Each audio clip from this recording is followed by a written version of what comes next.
खुदा के बेहतरीन नाम में आप सब देखने और सुनने वाले मेरे तमाम नाजरीन की सलामती हो। सलमान सैम अपने सोशल मीडिया नेटवर्क के साथ आपकी खिदमत में हाजिर हूं।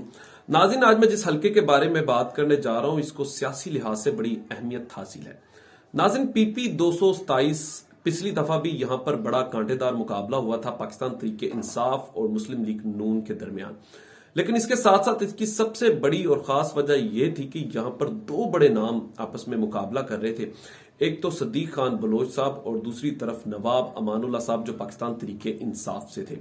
नाज़रीन, सबसे पहले तो मैं आपको सदीक खान बलोच साहब के हवाले से बता दूं तो सियासी लिहाज से इनका कद काठ जो है वो काफी अच्छा है और माजी में बड़े बड़े नामों के साथ इन्होंने मुकाबला भी किया और उनको शिकस्त भी दी है और सियासी एतबार से बड़े मजबूत उम्मीदवार भी हैं और आइंदा भी वो खुद पीपी 227 से जो है वो इलेक्शन लड़ने चाह रहे हैं। नाज़रीन, सदीक खान बलोच साहब की सियासत इसलिए भी बहुत ज्यादा अहम है, उनका कद काठ इसलिए भी बहुत ज्यादा अहमियत का हामिल है कि खान अब्दुल रहमान खान कांजू साहब जो है वो सदीक खान बलोच साहब के बगैर इस जिले में किसी हद तक बहुत ज्यादा अधूरे भी हैं।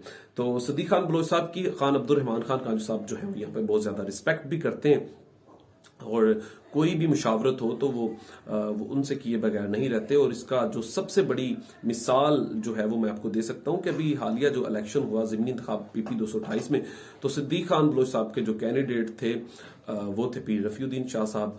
तो मजबूरन फिर खान अब्दुल रहमान खान कांजू साहब को यहाँ पर उनकी बात मानना पड़ी और उन्होंने अपनी ही पार्टी के जो रहनुमा थे नजीर बलोच साहब वो उनको उन्होंने सपोर्ट यहाँ पर नहीं किया था।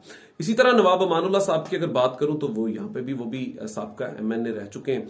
तो पिछली बार पार्टी ने जगीर खान तरीन साहब की उन्होंने बात माननी पड़ी। तो तरीन साहब ने जो वो पिछली दफा भी N160 का इलेक्शन लड़ना चाहते थे लेकिन तब टिकट जो था वो अख्तर खान कांजू साहब को दिया गया और वो इन्हें फिर पीपी 227 में मूव कर दिया गया।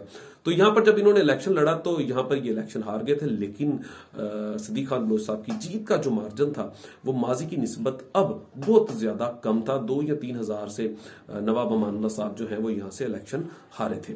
तो ये बड़ा मुकाबला था। लेकिन इस दफा यहाँ पर सियासत जो है वो काफी मुख्तलिफ होने जा रही है क्योंकि नवाब अमानुल्लाह साहब भी इस दफा जो है वो N160 से इलेक्शन लड़ना चाहते हैं और वो इस वक्त बड़े अपने हल्के में मसरूफ दिन भी गुजार रहे हैं और बड़ी ज्यादा मेहनत भी कर रहे हैं।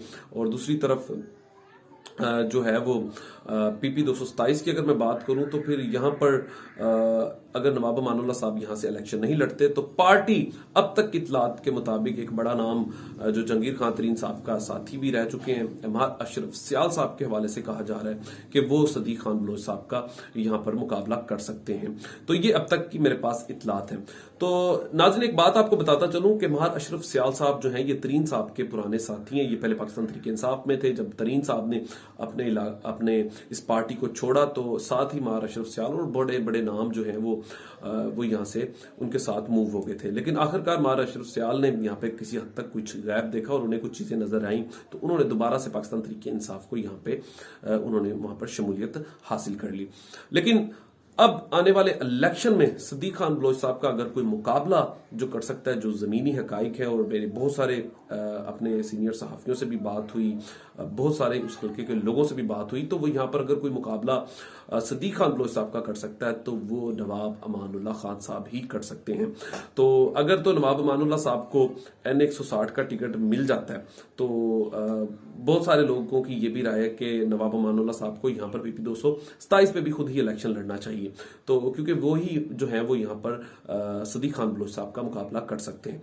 अगर उन्हें N160 का टिकट नहीं मिलता तो फिर उन्हें यहाँ पर भरपूर तरीके से सदीक खान बलोच साहब का खुद ही मुकाबला करना चाहिए क्योंकि बहुत सारे लोग ये भी कहते हैं कि महार अशरफ सियाल साहब जो है वो सदीक खान बलोच साहब की सियासत का मुकाबला नहीं कर सकते क्योंकि यहाँ पे शख्सियत का वोट भी बड़ा अहमियत का हामिल है। और पिछली दफा जब एक बहुत बड़ा फ्लड था पाकिस्तान तहरीक इंसाफ का तो यहाँ पर वो चीजें नजर आई हैं। इसमें कोई दो राय नहीं है कि सदीक बलोच साहब फिर भी इतने बड़े फ्लड के बावजूद यहाँ से सीट निकालने में कामयाब हो गए थे। अच्छा नाज़रीन, एक चीज और आपको मैं बता दूं कि इस वक्त अगर मैं बयानिए की बात करूं तो सियासत इस दफा बहुत ज्यादा मुख्तलिफ नजर आई है। हो सकता है कि महार अशरफ सियाल साहब भी यहां पर कम बैक कर ले लेकिन सदीक खान बलोच साहब का मुकाबला करने के लिए सियासतदानों को अभी से कुछ बड़े फैसले करने होंगे। अपना ख्याल रखिएगा। अपने इस चैनल का भी खुदा हाफिज।